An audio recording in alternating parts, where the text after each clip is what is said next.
Hello everyone, board बाबा में आप सभी का स्वागत है। हमें विकास गुप्ता और आप हैं हमारे प्यारे प्यारे विद्यार्थीगण, तो कृपया ध्यान दीजिए। आज हम लोग पढ़ने वाले हैं नगर पाठ का, यानी आपके हिंदी चौथा लेसन है नगर, जिसके रचयिता हैं सुजाता जी। आज इसका पूरा का पूरा सारांश और साथ ही साथ पूरा का पूरा क्वेश्चन आंसर हम और आप मिलकर के क्लियर करने वाले हैं। और मुझे पता है कि आप मेरे प्यारे प्यारे विद्यार्थी सभी लोगों ने इसका पूरा का पूरा कहानी आप लोगों ने क्लियर कर लिया है। तो चलिए अब इसके क्वेश्चन आंसर की बारी है। ध्यान दीजिएगा, एक एक चीज़, सारांश और क्वेश्चन आंसर आज हम पढ़ने वाले हैं। आइए शुरू करते हैं। हाँ, क्लाइमेक्स कोचिंग सेंटर, जैसा कि आप लोग जानते हैं, यहाँ पे ऑफलाइन क्लासेस चलता है और आप लोग हमसे जुड़े हुए हैं ऑनलाइन की दुनिया में बोर्ड बाबा से। चलिए, तो नगर चैप्टर, कहानीकार कौन है? सुजाता जी। आइए देखते हैं इसका सारांश क्या है। देखिए, प्रस्तुत कहानी नगर सुजाता जी द्वारा रचित एक तमिल कहानी का अनुवाद है।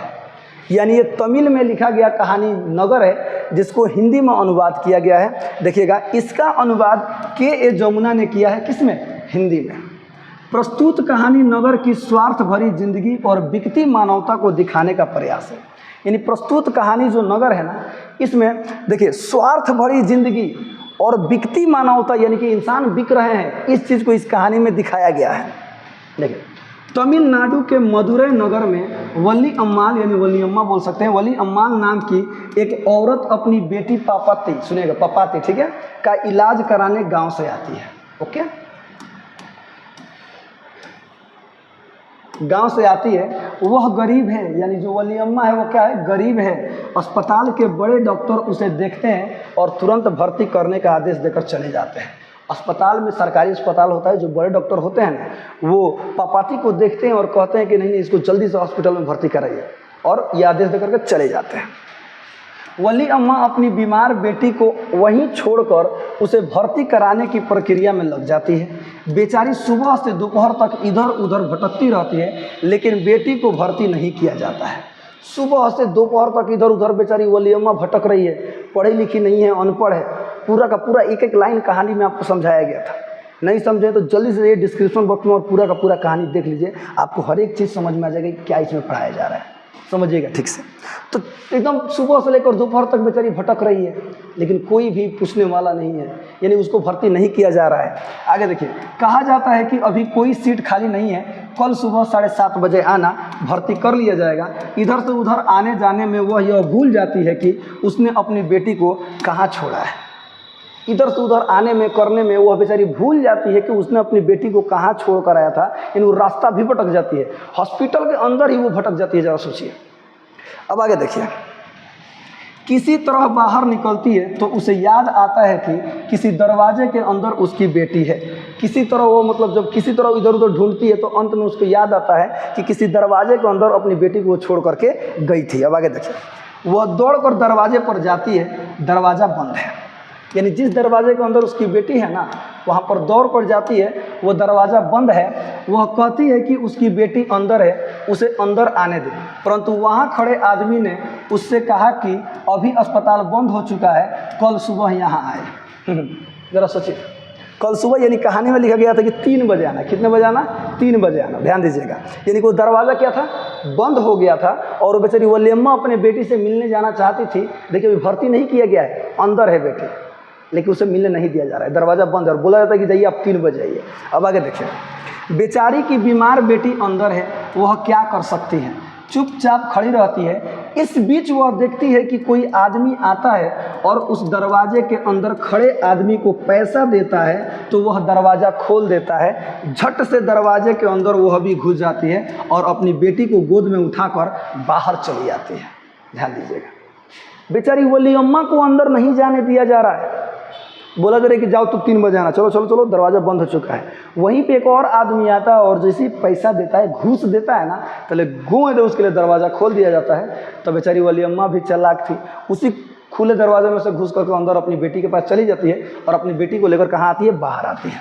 वह समझ जाती है कि उसकी बेटी को यहाँ भर्ती नहीं किया जाएगा, क्योंकि उसके पास उन लोगों को देने के लिए पैसे नहीं है। ज़रा सोचिए, सरकारी हॉस्पिटल है, तब भी वहाँ पे पैसे लिया जा रहा है एक एक काम के लिए। अच्छे जो पैसे दे रहे हैं उनका जल्दी से काम हो जा रहा है, और जो नहीं दे पा रहे हैं बस सुबह से दोपहर तक इधर उधर क्या कर रहे हैं? भटक रहे हैं। अब आगे देखिए, वह अपनी बेटी को गांव लेकर चल देती है और सोचती है कि उसकी बेटी को साधारण बुखार ही तो है, गांव के वैद्य जी से इलाज करवा देंगी। रास्ते में उसे भगवान की भी याद आती है। वह भगवान से मनौती करती है कि अगर उसकी बेटी ठीक हो जाएगी तो वह भगवान को पैसे चढ़ाएगी।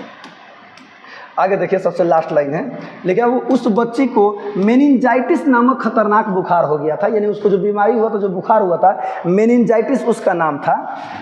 पता नहीं उसका क्या हुआ होगा, वह भगवान की कृपा से ठीक हुई होगी या मानव के लोलू पता की बेदी पर चढ़ गई होगी या फिर अर्थात मर गई होगी। जरा सोचिए, जो लोग पैसे दे रहे हैं उनका काम हो जा रहा है, जो गरीब हैं, जो अनपढ़ हैं, उनका काम नहीं हो रहा है, बस इधर से उधर भटक रहे हैं, इधर से उधर भटक रहे हैं। तो ये पूरा का पूरा सारांश था। बाबू एक बार आप कहानी जरूर पढ़िए, डिस्क्रिप्शन में लिखे वहाँ जाइए और वीडियो देखिए और पूरा का पूरा कहानी पढ़िए। आपको पूरा का पूरा कहानी सारांश आप ऑटोमेटिक खुद से लिख सकते हैं।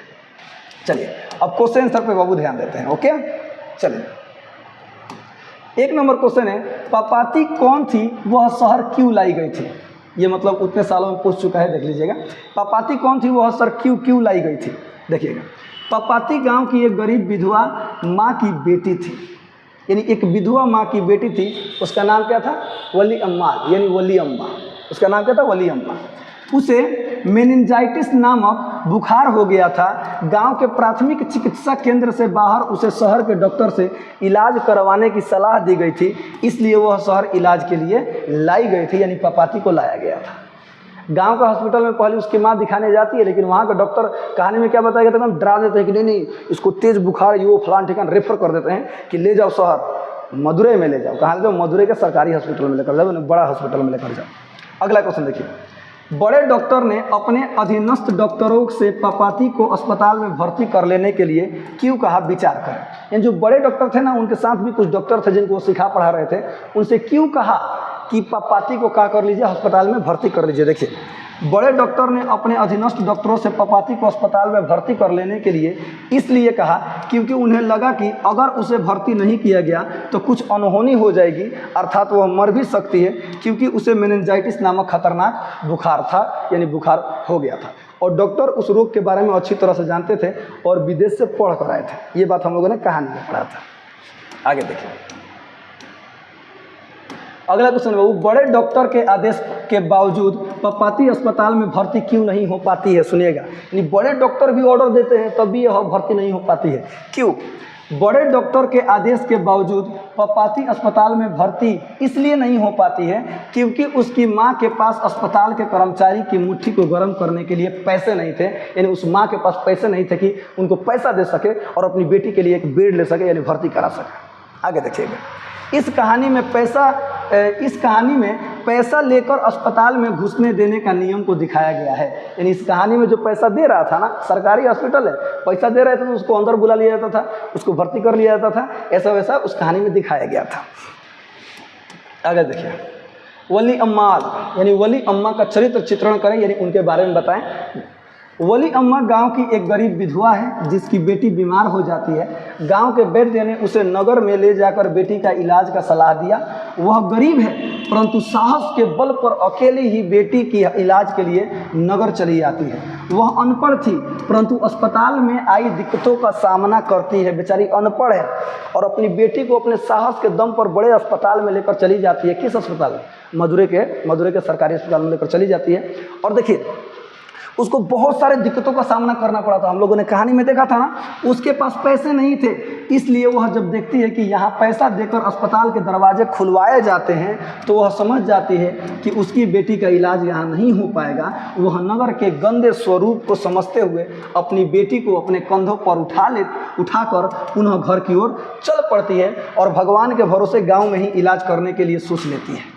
जब उसे लगता है कि मेरी बेटी का यहाँ पर इलाज नहीं हो पाएगा, यहाँ पर जो पैसे दे रहे हैं उन्हीं का काम हो रहा है, तो उस घिनौने हरकत को देखकर वो समझ जाती है कि नहीं, अब मुझे यहाँ से जाना चाहिए, मेरी यहाँ पर कोई भी इज्जत नहीं है।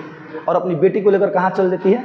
तो गांव चल देती है, अपने गांव निकल जाती है। अगला देखिए, वह जानती है कि उसकी बेटी को खतरनाक बुखार है पर वह परिस्थिति के सामने लाचार है। क्या कर सकती है? बेचारी विधवा है, अकेली है, गरीब है, नहीं पढ़ी लिखी है। वह भगवान से मनाती है कि अगर उसकी बेटी ठीक हो जाएगी तो वैदिक श्रवण जी के मंदिर में जाकर भेंट चढ़ाएगी। बोलते ना, पैसा चढ़ाएंगे, मुट्ठी भर के पैसा चढ़ाएंगे। आगे देखिए, लोग अपने गाँव में कहानी है इस तरह मन्नतें मांग लेते हैं ना, किसी को जब कुछ हुआ होता है कि ठीक हो जाएंगे तो ये करेंगे वो करेंगे। ध्यान दीजिए, 5 नंबर क्वेश्चन है, लेखक ने कहानी का शीर्षक नगर क्यों रखा है? शीर्षक की सार्थकता स्पष्ट करें। ध्यान दीजिएगा, यानी कि लेखक ने इस कहानी का नाम नगर ही क्यों रखा? क्या यह शीर्षक सार्थक है? क्या यह शीर्षक सटीक है? बस यही क्वेश्चन है, ध्यान दीजिएगा। लिखा गया बाबू, इस कहानी में एक महिला, कौन महिला? वली अम्मा। सुनिएगा, इस कहानी में एक महिला अपनी बीमार बेटी का इलाज कराने गांव से शहर आती है। वह एक गरीब महिला है, वह पढ़ी लिखी भी नहीं है, उसे नगर के अस्पताल में बहुत दिक्कत होती है। बड़े डॉक्टर के कहने पर भी पैसा नहीं होने के कारण उसकी बीमार बेटी को अस्पताल में भर्ती नहीं किया जा सका, यानी अस्पताल वालों ने उसे भर्ती नहीं किया। नगर में पैसे पर ही सब रिश्ता टिका है, यानी नगर में केवल पैसे पर ही सारे रिश्ते टिके हुए हैं। मानवता पैसे से खरीदी जाती है। इस कहानी के माध्यम से लेखक ने नगर की स्वार्थपरता, अमानवीयता आदि को उजागर किया है। यानी कि नगर में देख लीजिए किस तरह मानव से मानव को मानव नहीं समझ रहे हैं, जो पैसा दे रहे हैं केवल उन्हीं का काम हो रहा है। इसलिए इस कहानी का नाम नगर रखा गया है। पूरी कहानी नगर के इर्द गिर्द ही घूमती है, यानी कि पूरी कहानी बस नगर पे ही टिकी हुई है। इसलिए इस कहानी का शीर्षक नगर सार्थक ही है। यह कहानी का मुख्य द्वार तथा अंतिम चरण भी है, यानी कि हर चीज़ नगर से शुरू होता है और नगर में ही खत्म हो जाता है, यानी नगर से ही इस नगर के इर्द गिर्द घूम रही है। तो इसलिए इस कहानी का नाम जो नगर है एकदम सार्थक है। आई होप कि पूरा का पूरा क्वेश्चन सर आप लोगों ने देख लिया और पूरा का पूरा सारांश आप लोगों ने पढ़ लिया। पूरा का पूरा कहानी जरूर एक बार पढ़ लीजिएगा। हंसते रहिए, मुस्कुराते रहिए, हमेशा खुश रहिए। मिलते हैं अगले वीडियो में, तब तक के लिए जय हिंद।